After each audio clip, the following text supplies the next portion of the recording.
Les gens ne te manquent pas de respect, parce qu'ils sont mauvais, mais parce que tu leur as appris à le faire. Cette phrase dérange, parce qu'elle est vraie. Le respect ne se perd pas d'un coup. Il se détruit petit à petit. Quand tu laisses passer une interruption, une blague déplacée, un ton méprisant, à chaque fois, tu envoies un message, sans parler, ce message dit « je peux être ignoré » et le cerveau humain s'en souvient. Mais la bonne nouvelle, c'est que tu peux inverser ça. Pas demain, pas avec le temps, maintenant. Voici 3 astuces psychologiques pour se faire respecter. Instantanément, le respect n'est pas une question de gentillesse, ni d'âge, ni de force, et même ni de statut. Le respect est une réaction psychologique.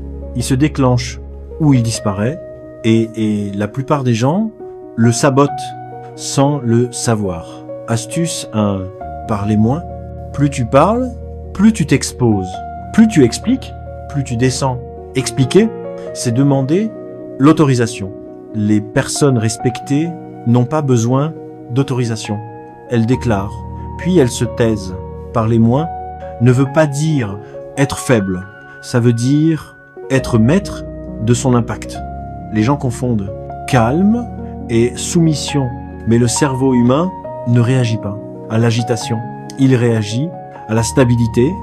Une personne calme semble toujours plus forte parce qu'elle ne ressent pas l'urgence de plaire. Quand tu parles trop, tu cherches à contrôler l'image que l'autre a de toi.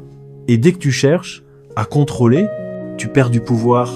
Les personnes respectées laissent l'autre s'adapter à elle, pas l'inverse.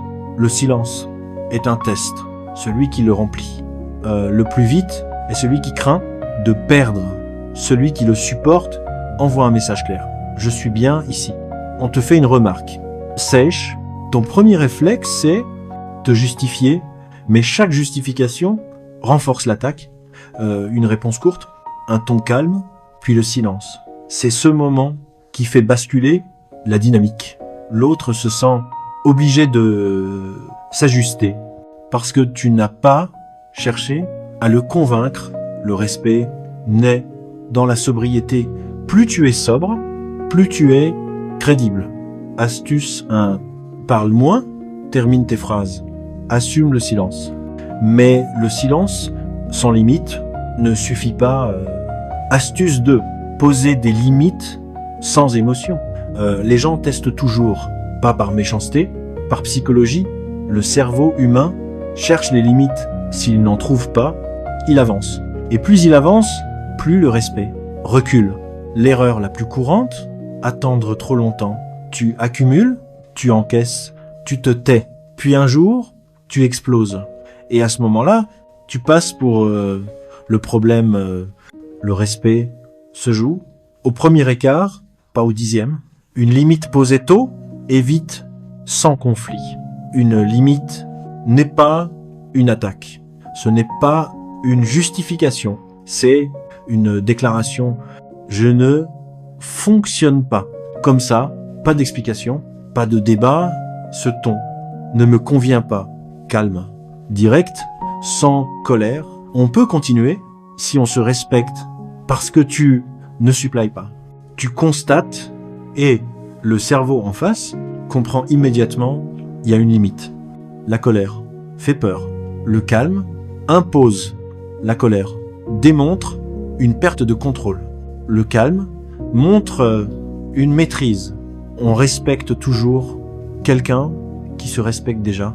Astuce 2, pose tes limites, tôt, calmement, sans émotion, mais il reste un niveau plus profond. Astuce 3, arrêtez de chercher à être aimé. Le respect commence là où l'approbation s'arrête. Plus tu veux plaire à tout le monde, moins tu impressionnes. Parce que le cerveau humain détecte le besoin. Et le besoin fait perdre. Le statut, dans toute relation, celui qui a le moins besoin est le plus respecté. Pas le plus bruyant, pas le plus gentil, le plus stable. Chercher à être aimé, c'est s'ajuster en permanence. modifier son ton, ses mots, ses limites, et à force de t'ajuster, tu t'effaces. Le jour où tu acceptes de déplaire, tu deviens solide. Pas froid, pas dur, solide. Remarque déplacée, réponse simple, je n'apprécie pas. Ce genre de remarque, pas de justification, pas d'explication. Tu ne demandes pas l'accord, tu poses un fait. Peur de perdre la relation, mais une relation sans respect est déjà perdue. Le respect ne s'explique pas, il se dégage. Parle moins, pose des limites, arrête de plaire. 3 décisions, 3 basculements. Le respect ne dépend pas de ton passé. Il dépend de ce que tu tolères. Le jour où tu te respectes, vraiment, les autres n'ont plus le choix. Applique une seule astuce aujourd'hui, @psychoclarte. Psychologie, clarté, puissance. Certaines personnes peuvent recevoir ton amour sans jamais te le rendre. Tu peux être présent, patient, loyal, constant, et pourtant ça ne suffira jamais. Aujourd'hui, tu vas comprendre pourquoi. Pas avec des opinions, mais avec la psychologie humaine. Beaucoup de personnes vivent avec une idée dangereuse. L'idée que l'amour se mérite par l'effort. Être plus gentil, plus patient, plus compréhensif. On se dit que si on donne assez, l'autre finira par aimer.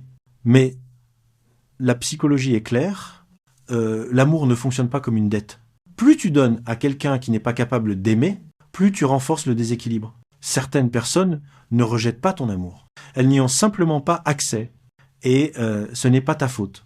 En psychologie, on observe plusieurs profils récurrents chez les personnes incapables d'aimer sainement. Le premier est la personne émotionnellement indisponible. Elle ne fuit pas par méchanceté. Elle fuit par peur. Peur de l'intimité. Peur de la dépendance émotionnelle. Peur de perdre le contrôle. Chez beaucoup d'hommes, cette peur s'exprime par le retrait, le silence. La distance, la fermeture émotionnelle.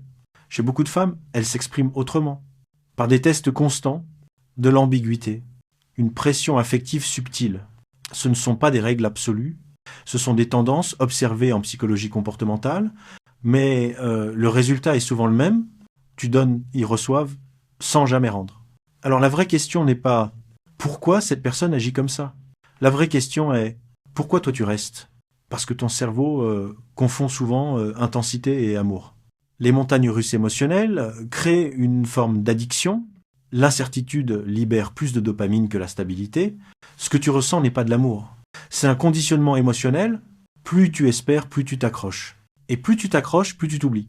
Le cerveau humain préfère une douleur connue à une paix inconnue. Voilà pourquoi quitter une relation déséquilibrée est si difficile. Même quand tu sais que quelque chose ne va pas, voici maintenant une vérité que peu de gens acceptent. Certaines personnes ne cherchent pas l'amour, elles cherchent le contrôle, la validation, la sécurité émotionnelle. Et plus tu donnes sans